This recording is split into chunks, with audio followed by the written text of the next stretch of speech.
Donc aujourd'hui, on a tenu à organiser un panel participatif sur la formation et le développement du contenu local.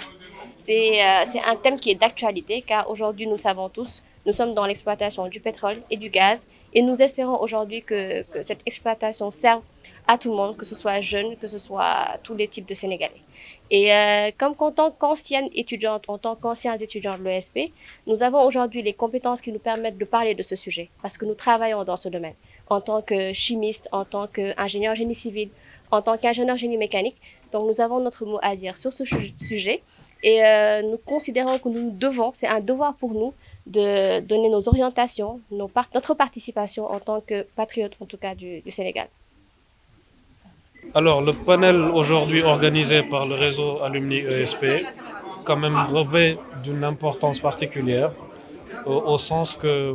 le contenu local aujourd'hui constitue un levier stratégique pour l'exploitation de nos hydrocarbures dans les champs GTA et Sangomar. Et donc, l'idée du panel, c'était de réunir des acteurs, des experts du secteur, pour pouvoir discuter des problématiques, des enjeux stratégiques qui sont liés à la mise en œuvre de la politique de contenu local, qui, nous le savons tous, adoptée à travers une réglementation, c'est-à-dire la loi 2019 du 1er février 2019 qui est relative au contenu local dans le secteur des hydrocarbures. Et dans ce sens, nous sommes tous conscients du fait que la valorisation, en tout cas la mise en avant de la valorisation du capital humain, de la main-d'œuvre locale,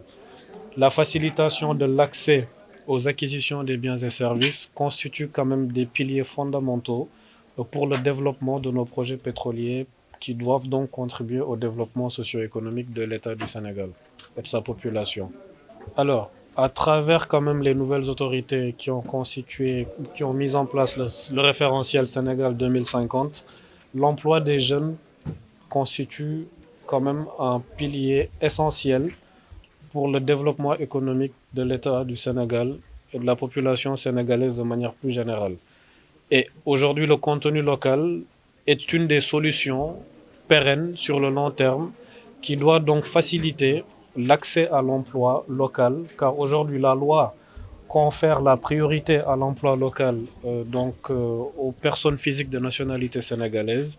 Et par conséquent, pour faciliter cet accès à l'emploi local, il faut des prérequis qu'il faut respecter. Des prérequis qui doivent être conformes aux normes et standards qui sont requis et attendus du secteur du pétrole et du gaz. Et de ce fait, des programmes de formation sont mis en place par l'État à travers le Fonds d'appui au développement du contenu local en collaboration avec l'Institut national du pétrole et du gaz pour pouvoir donc valablement former nos ingénieurs,